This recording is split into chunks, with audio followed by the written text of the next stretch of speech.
Uh-oh.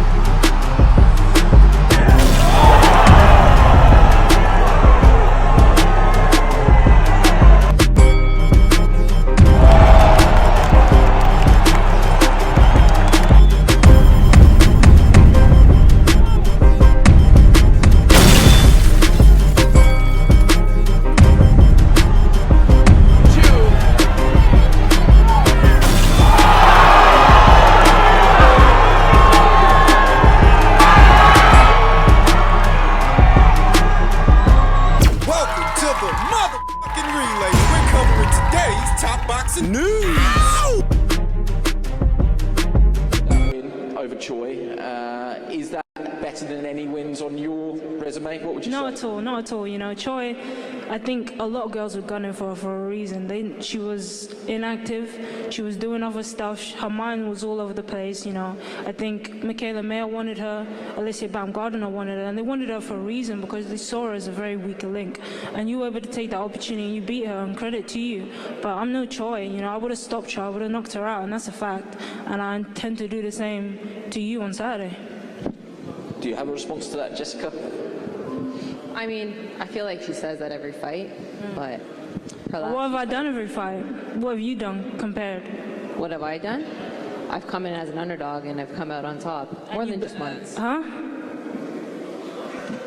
What? Did you not hear that? No, you've beaten Choi, but who's Choi like compared to the world champions that's on a level now? You know. I'm ready for the next challenge. Of course. And listen, I'm here. This is not just going to be a challenge. It's going to be a mountain to get over. I agree with Carolyn on a few fronts, that there is a reason former champion Hyun-Mi Choi was so highly sought after. And it's not because of how good she is, it's because of how good she isn't. She was widely perceived as being the most beatable champion of the previous crop of super featherweight champions, and that's why everybody wanted to fight her. She didn't end up fighting everybody, though. She ended up fighting Jessica Camara, who ended up beating her. Credit to Jessica for traveling to South Korea and doing that on the road. Credit to her for that. But if it would have been Carolyn instead of Jessica, Hyun-Mi Choi don't go the distance with Carolyn. It doesn't happen. Carolyn would have stopped her. I agree with Carolyn on that much. She is oozing confidence ahead of this weekend's fight, the Boxer Show, what I think is the only show set to go down this weekend here in America. You can watch it by way of Peacock, NBC's streaming platform that has the U.S. broadcast rights to Boxer shows. Feel a little bit of disrespect when she was questioning your credentials yesterday? No. I mean, I know how this game works. She believes in herself. I believe in mine. I believe in myself. She was just up in my face and shoving me in the weigh-in face to face. So I felt just a little disrespected today. So I had to show her what's up. Though for questioning Jessica Camara's credentials, on paper, Jessica is arguably the best fighter that Caroline Dubois will have fought so far. The best fighter and the most experienced fighter, I would say. Jessica has been in there with a lot of good fighters. Former unified super lightweight champion Kaylee Reese. Hyun-Mi Choi. Heather Hardy, Melissa St. Ville, Natalie Brown. She's won some fights, she's lost some fights, but she's definitely been around the block, and she is definitely experienced with a higher ceiling, I would say, than most, if not all, of the girls that Caroline Dubois has fought so far. So even if Caroline is the favorite going in, and she is, Jessica's a respectable opponent. she is a good fighter. Do you like her chances tomorrow? No, I think Caroline's gonna knock her out. I think that if a journeywoman in Carla Zamoria can knock you out, if Natalie Brown can knock you out, then Caroline Dubois can knock you out. I expect her to. I see so many people relegate the sport of boxing to being a mental game, a psychological one, with little reverence to the physical aspect of it, that sometimes one fighter is just a better physical specimen than the other, and in this instance, that's Caroline Dubois. She's a stallion. Jessica's a good fighter, good boxer. She's actually good, but physically, she's no match for Carolyn. Stronger, faster, sharper, younger. And well-schooled. She is an Olympian, an amateur standout turned pro. Reigning, defending WBC champion. I think that's what's going to separate them.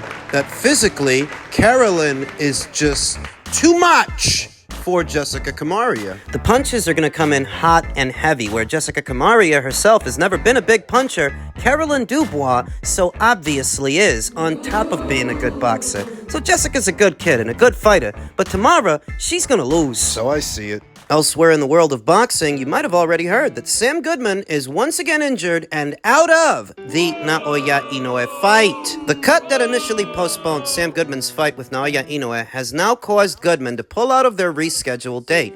Goodman had a recurrence of the eye injury, according to his promoter, No Limit Boxing, which posted the news on Instagram. Goodman was originally supposed to challenge Inoue, the undisputed junior featherweight champion, on December 24th in Tokyo. The fight date was pushed back to January 24th, a month later, because Goodman suffered a cut over his left eye on the last day of sparring before flying to Japan. Goodman, 19-0 with 8 KOs, is the IBF's mandatory challenger and is also ranked first by the WBO. It remains to be seen how this will affect Goodman's standing with the sanctioning bodies and what will come next for Inoue, 28-0 with 25 KOs. Now that this bout is off, a source involved with the January 24th fight date says the immediate expectation is that Inoue's team will pursue a replacement opponent and try to keep the junior featherweight champion on the show, rather than sideline him until an anticipated spring date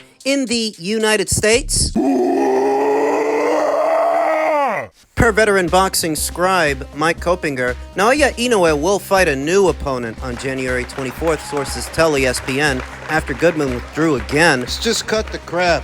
Sam never wanted this fight, and the signs were all there. Yeah, he marched into the ring after Inoue's fight with Marlon Tapales, I think it was, and told him that he's either got to fight him or vacate his title, just for him to go ahead and schedule a fight with someone else. Was either the Tapales fight or the Neri fight. I forget which one it was, but I remember he did that just to schedule a fight with somebody else, and I knew then and there this guy's not serious, and he don't want this fight. So he schedules a fight with some no-name guy, hurts his hand, which postponed the Inoue fight. Then, the Inoue fight gets scheduled, he suffers a cut over his eye. Fight gets rescheduled. Just for him to suffer the same cut over the same eye again. Fight is off. That's what he wanted. He wanted the fight to get called off. You're asking yourself, would a guy really go as far as faking an injury or cutting his own eye to get out of a fight? Well, consider that a little cut over your eye that you open yourself isn't worse than the damage you could sustain with Inoue. What's worse, a little nick over your eye or getting brutalized by Inoue over 12 rounds, if you even last that long?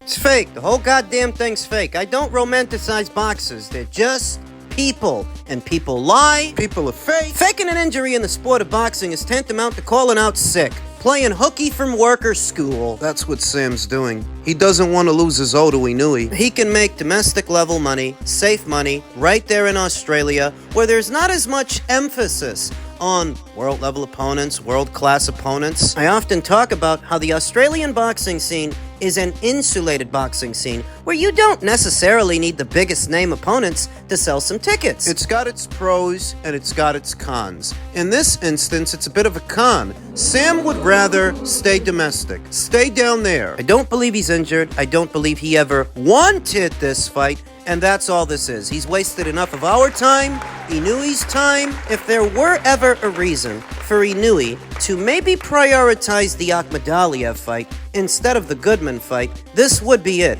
That Sam has wasted a considerable amount of Inoue's time. But what was supposed to be a run-of-the-mill mandatory title defense. God only knows who they're going to find him to fight now, and it will be on short notice. Inoue and whoever they find him will have only 2 weeks to prepare. 2 weeks before the 24th. Stop looking at these boxes through rose-tinted lenses. They feel fear, the same as everybody else. So after this latest postponement, maybe what the IBF will elect to do is rescind Sam Goodman's mandatory status due to extenuating circumstances, however you want to explain it, that Inoue was en route to fight him. If the fight don't happen, it's not Inoue's fault, and his career should not be held up as a result of that. He shouldn't be penalized for it. Because Sam stepped on the Lego in the living room or bumped his shin on the bed frame, whatever happened, it's on Sam. And that's the most I have to say about it. Sam was looking for a way out, and he found one. That's all. Finally, in men's lightweight news, fellow lightweight champion tells Vasyl Lomachenko to retire immediately. What are you doing? It's currently unknown what Vasyl Lomachenko's next move will be. The Ukrainian great is the current IBF lightweight champion after stopping George Cambodia Jr. back in May, but nearly 8 months on, there has been no news on when he could return. Unification fights would be what boxing fans most like to see, with Gervonta Davis currently holding the WBA title, Denis Berinchyk holding the WBO, and Shakur Rodriguezson holding the WBC. It seems that a clash against Lomachenko wouldn't interest Stevenson, though, after he took to social media to insist his rival should hang up the gloves. Retire. He's not trying to be in no big fights, so why be in the sport? Stevenson then explained to Boxing News why he's no longer impressed by Lomachenko. I'm kind of over it. I think he's soft. At that last fight, he pushed up on me and was talking kind of reckless, but then he don't want to get in a boxing ring and square off. I have respect for him, for what he's done in the sport of boxing, but lately, I lost a lot of respect for him. I don't even see the point in him boxing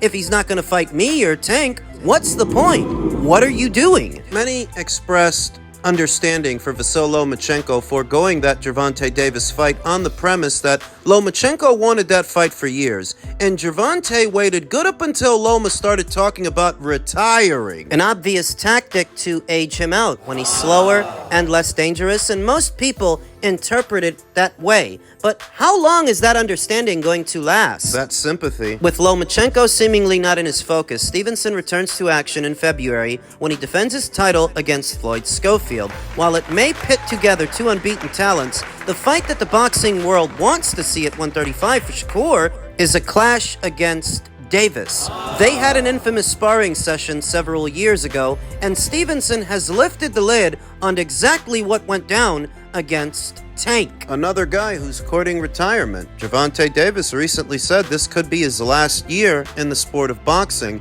so maybe Shakur Stevenson is speaking out of frustration that if he were having more luck with Gervonta, he wouldn't even care about Loma. Loma, who's been granted a medical extension by the IBF, though he must face the winner of Abdullaev versus Muratadya. Well, if he's asking for a medical extension, doesn't that mean he's sticking around? The IBF have confirmed to Boxing News today that the lightweight champion Vasyl Lomachenko has been granted a second medical extension. Lomachenko first received a 60-day extension in November, which was set to expire soon, but having reportedly suffered a back injury in training, his return to the ring has been delayed once again. The Ukrainian great, who will celebrate his 37th birthday on February 17th, last fought May of last year with a dismantling of George Kambosos in Sydney before stopping the Aussie in round 11 to earn another title. Since then, there has been speculation over whether Lomachenko would fight again or retire. In the meantime, the IBF's latest medical extension will allow him to retain his title should Lomachenko wish to prolong his reign. However, he must fight Zaur Abdullaev or Raymond Muratadya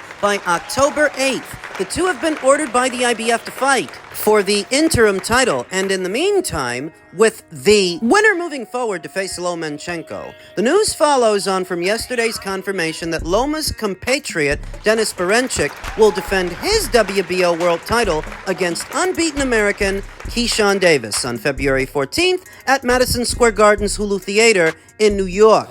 Yeah, I understand the outpouring of sympathy for Vasyl Lomachenko's situation, avoided by Gervonta Davis for so many years, robbed in the Devin Haney fight. People got their reasons. But at the same time, I'm a boxing fan first. And this guy's a reigning champion. He has an alphabet title. How much longer should he be allowed to hold on to it while he's being so indecisive? He only fought once the entirety of last year and took the rest of it off. With this injury, we don't know exactly when he's going to be coming back, though it's conceivable that he may only fight once this year, if he even does fight. This is not good for the division. this is not good for the sport of boxing. The show must be allowed to go on. So when I see that Shakur Stevenson is now urging him to retire on the premise that he didn't want to fight Gervonta Davis, he doesn't seem that interested in fighting Shakur, well, what are you interested in? Who do you want to fight? What are you still sticking around for? Even if you don't like Shakur Stevenson, his fights or his methodology,